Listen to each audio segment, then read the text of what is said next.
welcome back to Don's Life. Hope everyone's doing good out there. I know I'm doing just fine. Today we're going to unbox the OSMO Mobile 3 gimbal. I've never used one before, for a phone that is, so we'll check it out and get some first impressions. This is the combo kit, so inside you get not only the gimbal but a carrying case, extra grip tripod, power cable to charge the phone, storage pouch, and a wrist strap. Pretty exciting stuff. And a nice little picture of a family there. Okay, so let's not waste any more time. Let's get it opened up.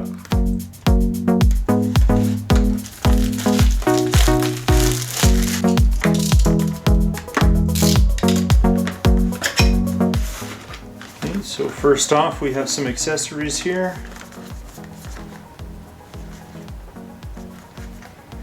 First, you got to be smarter than the packaging, which clearly I am not. There we go.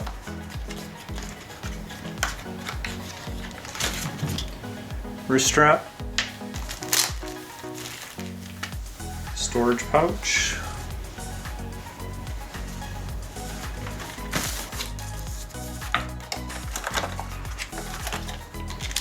charging cable, USB-C to USB. Looks like some foam pads, probably for the tripod feet, not sure, just guessing. And there's our extra handle and tripod. The standard fitting for all your cameras, hardware. And here we go. Very nice carry case. I think it makes the combo unit the best buy. Buying these things separately would cost more. And here is our gimbal. Okay, so let's look at this in more detail. I like to start with it folded. It's a little easier to clamp in. So I have the camera on the left-hand side and the DJI logo right side up. Grab the clamp, hook her in securely, get it kind of centered if you can. You'll see it's not quite level. You can open it up at this point, hold the gimbal arm, and you'll see the phone isn't level.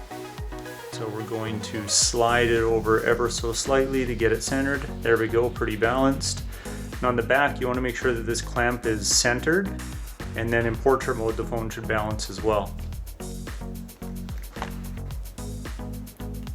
Okay, to turn on the unit, hold down the M button till it beeps, comes to life, it'll level itself out. Now it's ready.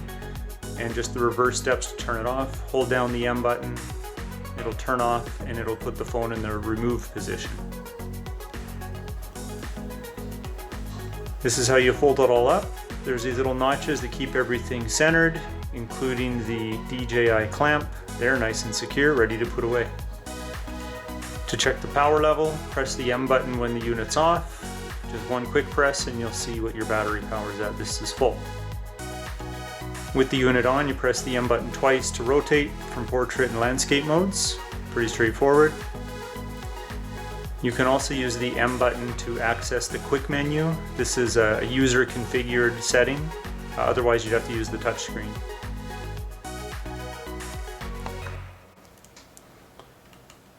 Press the shutter button once to take a photo when in photo mode. Press and hold it to take burst photos. Okay, you can see an indicator right here. It does the burst count.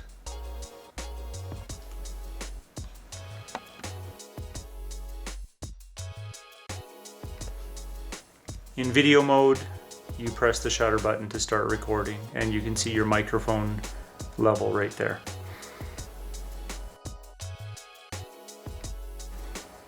Use the joystick to pan and tilt.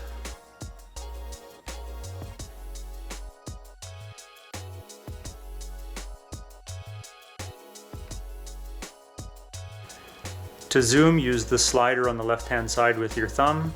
Also, you'll see an indicator where the optical range is in digital. Active Track 3.0 lets you configure it 3 different ways. In this case, I have gesture control initiated, but you can also do a one touch with the trigger, or you can drag a box around the subject you want to follow. And here's what it looks like from the subject's point of view. So the flash kicks off the timer and then away we go, being followed.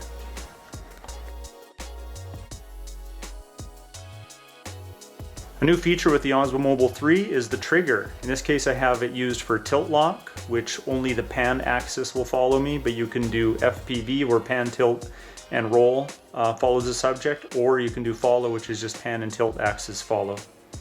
Pretty cool. Alright, let's look at the DJI Mimo app. First off, we'll look at some of the camera adjustments. I'm on auto right now. Switch over to manual. You can see a bunch of the adjustments you can make, ISO, shutter speed, etc. Switch back to auto. You can see it adjust itself to get the optimum picture. Resolution, I have it set right in the middle here at 1080. But you can go up to 4K or you can go down to 720p. With 720p, you have the ability to do glamour effects. Probably not something I would ever use. But you have it nonetheless, but it only works in 720p mode. I'm just going to switch it back to 4K for now. Okay, in the video settings, we can turn our flash to always be on, give our subject more light. We can adjust white balance, we can add grid lines and diagonals or just turn them off. We have our one press active track, which I talked about earlier. I had it set to gestures, but you can do the trigger, or you can do the box to drag around the subject, and then it'll follow it around.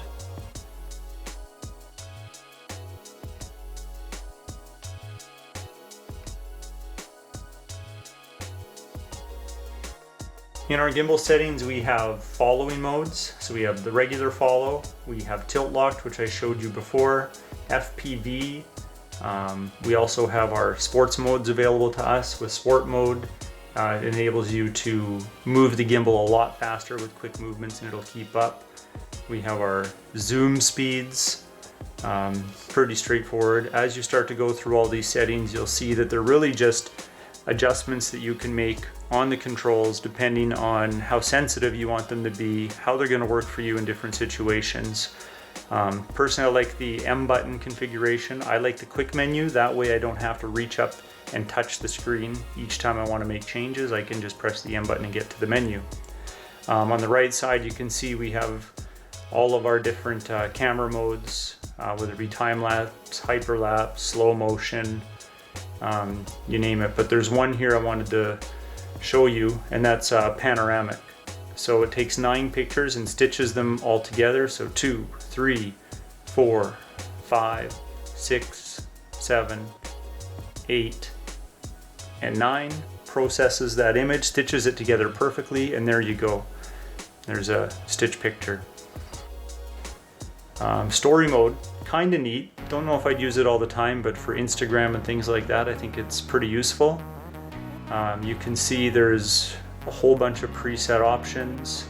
There is music already put into this. As you go through each scene, when you click on it, it'll tell you how many shots and for how long you need to take them. And it gives you a tutorial the whole time on exactly what you need to shoot and for how long.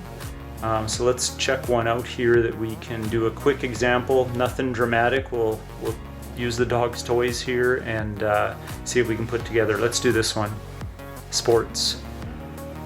Okay, so one toy, we take a 2.3 second clip and it's doing the rotating on its own. Okay, so there's an example of what I shot. I can retake it or go to next. We'll go to next. The video tutorial on the top left shows you what the scene is going to look like that you're working on. So I'll just give this one a different background. There we go, and again, it's doing the tilting on its own. Perfect. Now I did some movement there, otherwise it would have been stationary rotation. Let's get our third shot, 2.4 seconds. Again, I'll do a little bit of movement here just to mix it up. There we go. That one's good. Hit next. Now let's get the owner of the toys in the shot. There's Maggie. Perfect. Let's put it all together. We'll do a preview. Okay.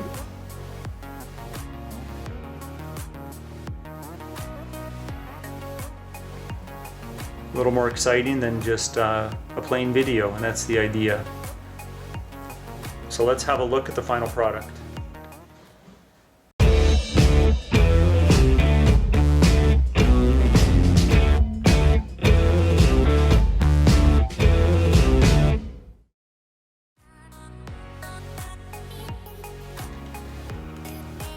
That's not all. There's a My Story section in the app where you can pick pre-made videos with titles. You just change the actual videos.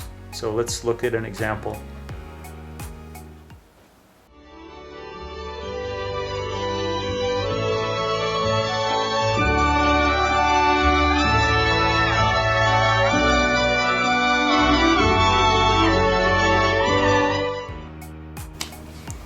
Alright, thank you for watching Don's Life. That concludes the review of the Osmo Mobile 3 Gimbal. I hope you enjoyed what you saw. Please subscribe, hit that like button, and we'll talk to you later.